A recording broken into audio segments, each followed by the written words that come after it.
नाज़िन खिब्रो में UC secretaries ऐं अमले ते कुतामार मुहिम दौरान बासरन हमलो करे ॾिनो। यूसी सेक्रेटरी ऐं अमले खिब्रो थाणे अॻियां एहतजाजी मुज़ाहिरो कयो। उन हवाले सां लीलम ते मौजूद है असद शाह। जी असद जी बिल्कुल, अस इन वक्त खिप्रो थाने ते मौजूद आहियूं। मुझे बैक साइड में तुम ॾिसी सको था तो मुख़्तलिफ़ यूसिन जा जेके सेक्रेटरी आहिनि या जेको अमलो है वो सरापा एहतजाज बनियल है। इन्हनि जो चवणु आहे त अॼु कुतामार मुहिम दौरान उते जे ॻोठाणनि असां ते हमलो करे असांखे सख़्तु ज़ख़्मी करे विधो आहे। वधीक हिननि मुज़ाहिरीन खां पुछंदासीं त हिननि जो छा चवणु आहे। के अनासिर जेके हुआ ॿुधाइनि पिया की शरण या केर बि आहिनि जंहिं अची ओचितो अची हुननि ते हमिलो कयो। असांजा ऐं कुता घर जा मारियो वियो। घर त कंहिंजे वेझो बि कोन्हे को। हीउ शहर आहे, पेट्रोल पंप आहे, दुकान होटलूं आहिनि, इहे ई आहिनि, सिर्फ़ु अॾा आहिनि।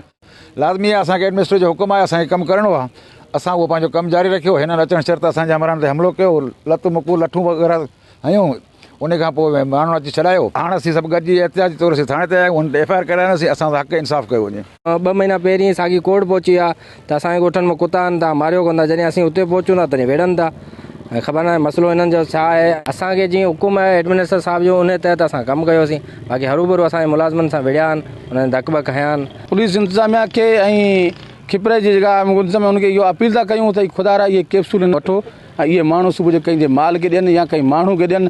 वरी इहो केस असांजी ॻिची में पवे या त वरी का अहिड़ी फिल्म को ज़ाती दुश्मनी जो को वञी प्लान करे त हुनजे करे इन में FIR दाख़िल करे, हिननि जे मथां केस दाख़िल करे लॉकअप करे हिननि खां जेके इहे कैप्सूल आहिनि कुता मारा इहे कैप्सूल वापसि करायो। पूरो स्टाफ गॾु आहे, सेक्रेटरी बि आहिनि, ॿियो स्टाफ आहे।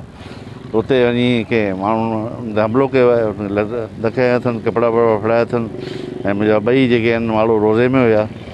असां हिते आया आहियूं फ़रियाद खणी त SOC साहिब सां मुंहिंजी ॻाल्हि थी आहे। चयो त SP साहिब खां परमिशन वठी असां कानूनी तरह सां जेको आहे ऐं ऑनरेबल हाई कोर्ट जो हुकुम आहे इंशाअल्लाह ताला उन तहत जेको असां कार्रवाई करायूं था। जी बिल्कुल, असां यूसी सेक्रेटरी ऐं मुख़्तियारकार जो ॻाल्हियूं ॿुधियूं। हिननि जो चवणु आहे त हाई कोर्ट जे हुकुम तहत असां कुतामार मुहिम शुरू कई। उते जे कुझु बासर माण्हुनि असांजे जेको अमलो हो उन ते हमिलो कयो हो। हिननि जो चवणु आहे त खिप्रो थाणे ते फ़रियाद खणी पहुता आहियूं ऐं SHO खिप्रो जेको आहे उन यकीन ॾियानी कराई आहे त उन्हनि बासरनि ख़िलाफ़ जेको केस आहे उहो दाख़िल कयो वेंदो। जी।